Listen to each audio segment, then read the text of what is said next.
I told you all on Facebook earlier this week that I would be showing you some product photography examples. And so, to start taking some product photography photos, I pulled out my Lego Millennium Falcon. What better thing to use than a Lego Millennium Falcon? I mean, really. I'll tell you how I took pictures of it, including my entire setup, like the camera and the lens and settings and the lighting I used, and how I can use depth of field to achieve different effects. Also, I'm going to talk about some of the different things that you can do with different equipment if you don't have the equipment that I have here. Okay, let's talk about lighting. A lot of people would use a light tent to do product photography because they are inexpensive and you don't need to use a whole lot of equipment, and they provide a nice even lighting for your product or your object. I don't have a light tent, so I used these three Flora continuous lights. I have two of them on regular light stands, just straight up and down, and then I have this one on a boom here. All of them have soft boxes on them, obviously, and all of them are on full power.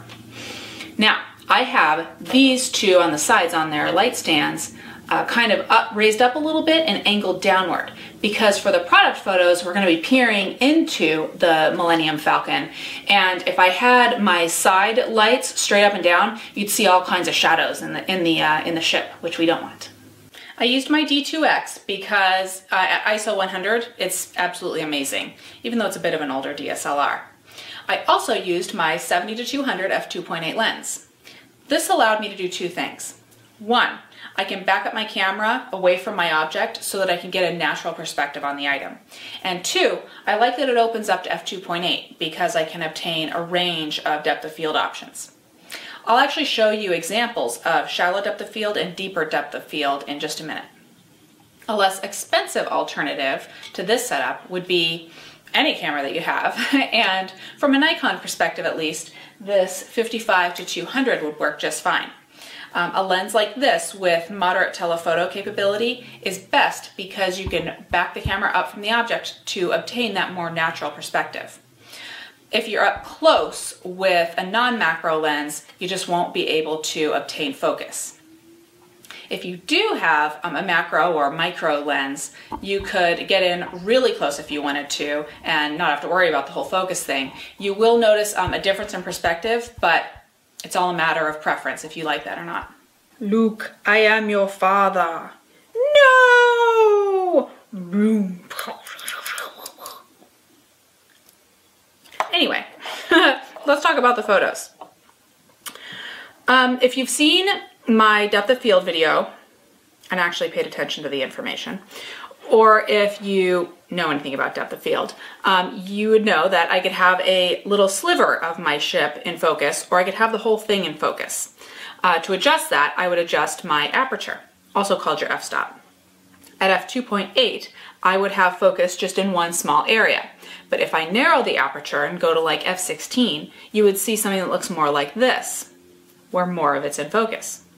Here are some more examples that I made for you with different configurations and different aperture settings.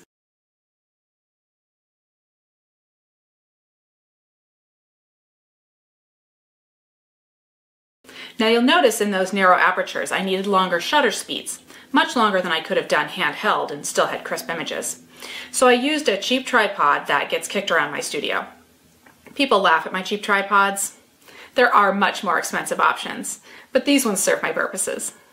One other thing that you'll need to think about is if you have a shiny object or something that has a lot of reflective surfaces, like this plastic cockpit here. You'll need to think about the reflections that are showing in your photograph. You might want to try using a circular polarizer on your lens to minimize the appearance of those reflections.